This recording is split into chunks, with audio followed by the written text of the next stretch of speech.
Najaf سے لوگ پیدل آ رہے ہیں صدام کے بعد، اتنا رش اتنا، میں نے کہا بڑا اچھا موقع ہے، جاؤں گا ان ظاہروں کے بیچ میں، کسی کا بٹوا ماروں گا، کسی کا موبائل اٹھاؤں گا، میرا کیا لینا دینا یہ کس کے ظاہر ہے؟ کہتے آیا اس روڈ پہ دیکھا رش لوگوں کا،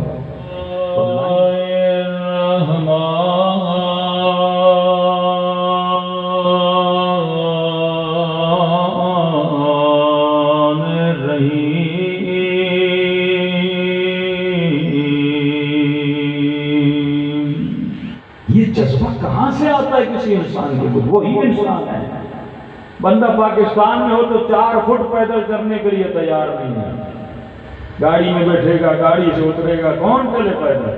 لیکن وہاں نجف سے کربلا پیدل جاتا ہے۔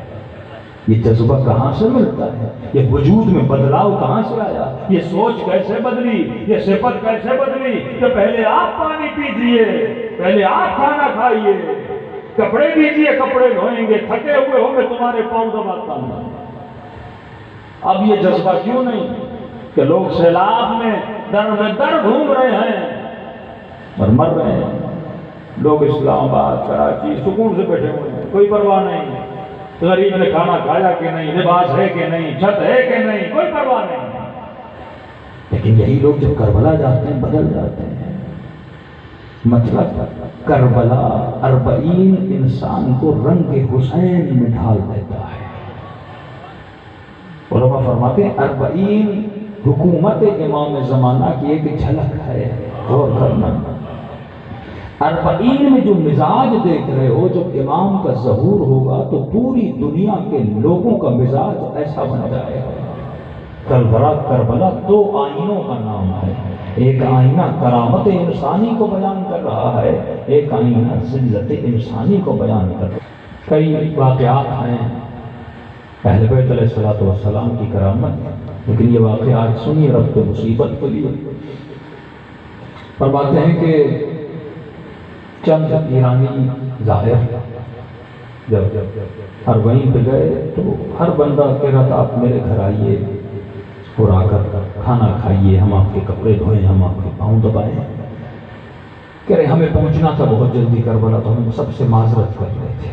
ایک گاؤں سے گزرنا ہوا تو ایک بوڑھے نے ہمیں پکڑ لیا، لیکن یہ بوڑھا جس طرح رو رہا تھا ہم نے کسی کو اس طرح روتے ہوئے نہیں، آنسو نہیں، گویا آنکھوں سے آنسوؤں کا فوارہ بہ رہا تھا، اور اتنی شدت سے اس کے آنسو نکل رہے تھے ہمارے چہروں پہ اس کی چیٹیں لگ رہی تھی کہ بس ایک رات آ جاؤ، نہیں تو ایک رات کا کھانا میرے گھر میں کھا لو، میں بس حسین کے زائر کی خدمت کرنا چاہتا ہوں۔ کہ بوڑھا تھا 70 سال کا بوڑھا، ہم نے کہا ٹھیک ہے بوڑھے کوئی بات نہیں، اس کے گھر آ گئے۔ کہ جیسے اس کے گھر آئے تو اس کے گھر کی دیوار پہ ایک تصویر لگی ہوئی تھی، اس تصویر میں ایک عجیب منظر تھا جو ہم نے پہلے کبھی نہیں دیکھا، اس نے ہمیں اپنی طرف کھینچا۔ کیا منظر تھا اس تصویر میں؟ ایک قبر کھدی ہوئی تھی اور اس قبر کے باہر ایک تابوت تھا، اور تابوت کے اندر ایک میت تھی، اور اس میت کا ہاتھ تابوت سے باہر نکلا ہوا تھا۔ میت نظر نہیں آ رہی تھی پر اس کا ہاتھ ہمیں نظر آ رہا۔ ہم نے کہا یہ کیسی تصویر ہے؟ بوڑھا آیا، کپڑے لے گیا ہمارے، کہ بس آدھے گھنٹے میں کھانا تیار ہے، میں آپ کے لیے لاؤں گا۔ ہم نے کہا بزرگ اے بوڑھے یہ تو بتائیے تصویر کیا ہے؟ ہم کافی دیر سے اس کو بڑے غور سے دیکھ رہے ہیں، ایک تابوت ہے، ایک قبر ہے، اور ایک مردے کا ہاتھ اس تابوت سے باہر نکلا ہوا ہے۔ کہ اس کا بہت بڑا قصہ ہے، کھانا کھا لو میں بعد میں سناؤں۔ ہم نے کہا ابھی سناؤ۔ دیکھو مولا کے ظاہر ہو، ابھی سنو گے شاید منقلب ہو جاؤ، رونے لگو۔ میں نہیں چاہتا حسین کا ظاہر روتے ہوئے کھانا کھائے، مولا کے ظاہر ہو کھانا کھاؤ، سکون سے بتاؤں گا۔ ہم نے کہا ٹھیک ہے، کہ کھانا کھا لیا؟ ہم نے کہا اب بتا، کہ یہ جو قبر دیکھ رہے ہو یہ میری قبر ہے، یہ جو تابوت دیکھ رہے ہو یہ میرا تابوت ہے، یہ جو میت جو اس کے اندر پڑی ہوئی ہے یہ بھی میری میت ہے۔ کہ کیا مطلب؟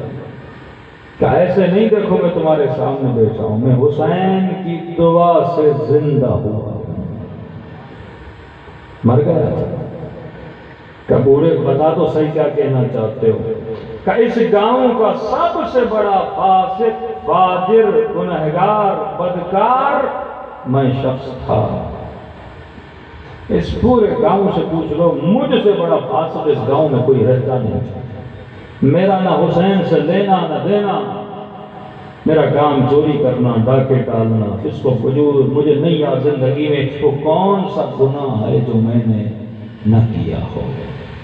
کہ 40 کے دن آئے، میں نے دیکھا کربلا میں بڑی رش، نجف سے لوگ پیدل آ رہے ہیں صدام کے بعد، اتنا رش اتنا، میں نے کہا بڑا اچھا موقع ہے، جاؤں گا ان ظاہروں کے بیچ میں، کسی کا بٹوا ماروں گا، کسی کا موبائل اٹھاؤں گا، میرا کیا لینا دینا یہ کس کے ظاہر ہے۔ کہتے آیا اس روڈ پہ دیکھا رش لوگوں کا، اور لائن سے موقف لگے ہوئے ہیں سبھی میں، کوئی کھانا دے رہا ہے، کوئی چائے دے رہا ہے، کوئی کیا کر رہا ہے۔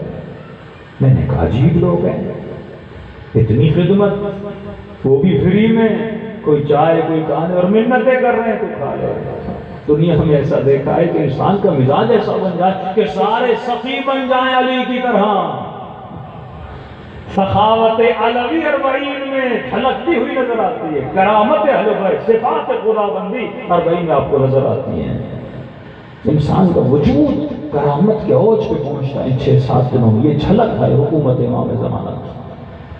کہتا ہے میرا دل کیا کہ میں چائے پیوں، عربی قہوہ پیوں، تو ایک سبیل لگی ہوئی تھی اور دھڑا دھڑ ظاہروں کو چائے پہ چائے، چائے پہ چائے، چائے پہ چائے۔ میں بھی جا کے اس موقع پہ کھڑا ہو گیا، میں نے چائے پینا چاہیے، تو اس موقع پہ جو جوان تھا وہ مجھے جانتا تھا کہ میں چور ہوں، میں فاسق ہوں، میں فاجر ہوں، کہ چائے کو یہیں پہ رکھو اور آگے چلے جاؤ۔ پتہ نہیں پھر تو چوری کرنے آیا ہے، کسی امام کے ظاہر کی کوئی چیز چوری نہ کر دے، نکل جا یہاں سے چور کہیں کے۔ کہ بہت برا لگا، میں نے کہا کوئی بات نہیں، آگے دوسرا موقع ہے وہاں سے پی لوں گا۔ اب آگے بڑھنا چاہتا تھا، اس موقع میں بزرگ بیٹھا تھا جو ایسے لگتا تھا انجمن کا ہیڈ ہے۔ اس نے میرے چہرے کو دیکھا، سمجھ گیا اس جوان کی بات مجھے بری لگی ہے۔ اس نے مجھے بلایا کہ بات تو سنے۔ میں نے کہا جی، کہ دیکھو سارے بچے یہاں کام کر رہے ہیں، حسین کے ظاہروں کی خدمت کر رہے ہیں، تم ہاتھ نہیں بٹاؤ گے؟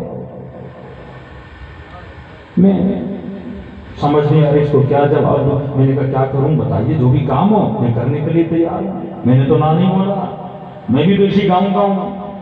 کہا ٹھیک ہے، دیکھو لوگوں کو نظر دے رہے ہیں، امام حسین کی سبیل پلا رہے ہیں، چائے کی چینی ختم ہو گئی ہے، 2 کلو چینی تو لے کر آ۔ میں نے کہا ٹھیک ہے، کہ تھوڑا تھوڑا گیا دکان سے 2 کلو چینی لی، واپس آ رہا تھا تو راستے میں ایک موقف تھا، وہ دوسرا موقف تھا تو چائے دیا۔ میں نے کہا چلو یہاں سے چائے پی لوں، آگے اس نے چائے نہیں پلائی، تو میں نے وہاں چائے پی اور جو چینی تھی ٹیبل پہ رکھی۔ تو وہ جو بندہ وہاں پہ چائے دے رہا تھا اس نے وہ چینی اٹھائی، کہا امام کا ظاہر چینی لے کر آیا، ہماری چینی ختم ہو گئی تھی۔ اب میں اس کو بول نہیں پایا چینی آپ کی نہیں ہے، چینی میں نے اگلے موقف کے لیے لی ہے، لیکن اس نے سمجھا کہ چینی ختم ہو گئی ہے، بندہ ہمارے لیے چینی لے کر آیا، اس نے اٹھا لی اور چائے میں ملا لی کہ بھائی چینی ختم ہو گئی ہے، لے کر آیا۔ میں نے کہا کوئی بات نہیں، دوبارہ جاتا ہوں 2 کلو لیتا ہوں، جا کے اس موقف کو دیتا ہوں۔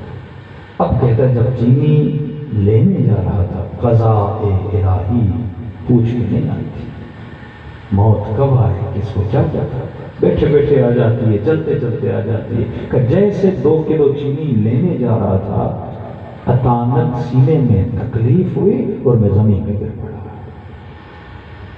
جیسے گرا تو میں نے دیکھا میری روح میرے بدن سے خارج ہوئی اور میرا بدن زمین پہ پڑا ہوا۔ لوگ دوڑے دوڑے آئے، کیا ہوا کیا ہوا، پانی لگایا، پانی پلایا، چیک کیا کہ بندہ تو مر چکا ہے۔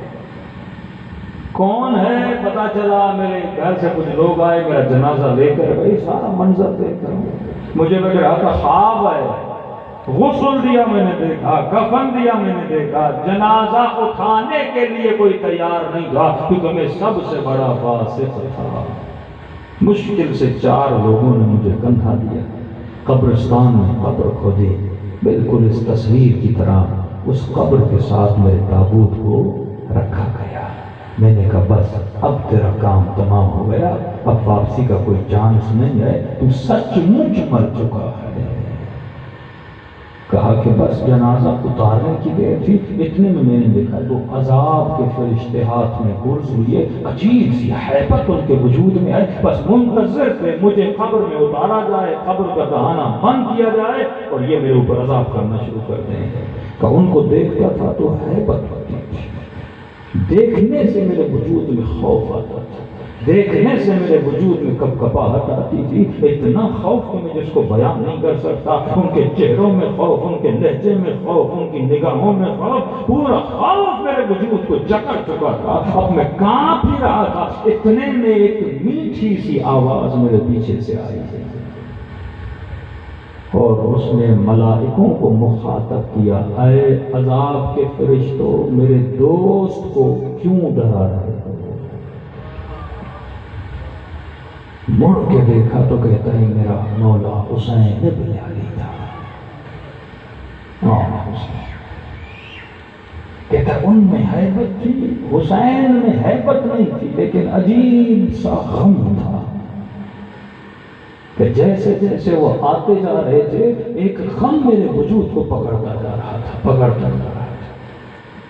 اور ملائکوں نے کہا کہ آقا حسین آپ کا دوست جس نے پوری زندگی آپ کی مخالفت کی، اس کے وجود سے ہمیں ذرہ برابر آپ کے کردار کی خوشبو نہیں آتی۔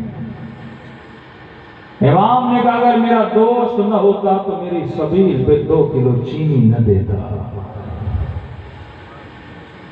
دوست کا مولا گناہ بہت ہے، جملہ سنیے، کا مولا گناہ بہت ہے۔ امام نے کہا اس نے 2 کلو چینی دی تھی، اس 2 کلو چینی کے اندر جتنے چینی کے دانے تھے ہر دانے کے برابر ایک گناہ بخش دیا جائے۔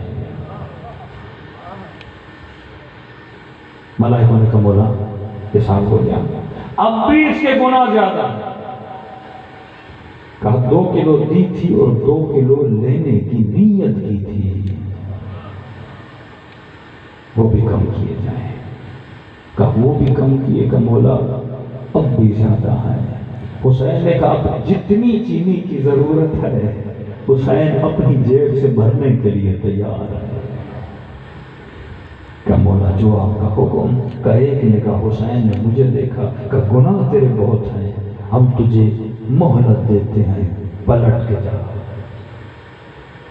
پھر واپس ایسا بن کے آ جیسے غر ہمارے پاس پلٹ کے آیا تھا۔ کہ بس تابوت میں روح پھر بدن میں داخل ہوئی اور آج میں 70 سال کا ہو گیا۔ مجھے احساس ہوا کہ حسین کے ظاہر کی خدمت کا ثواب اتنا ہے کہ خدا انسانوں کی گناہوں کو بخش دیتا ہے۔ یہی خدمت وہی انسان کرتا ہے جو انسان تربیت یافتہ۔ اہل بیت نے اپنا سب کچھ قربان کیا، کس کے لیے؟ آپ کے لیے، میرے لیے، تاکہ قیامت کے دن ہماری نسلیں اہل بیت کو سرخرو کریں اور تربیت پائیں۔ وقت بہت ہو چکا، دلوں کو کربلا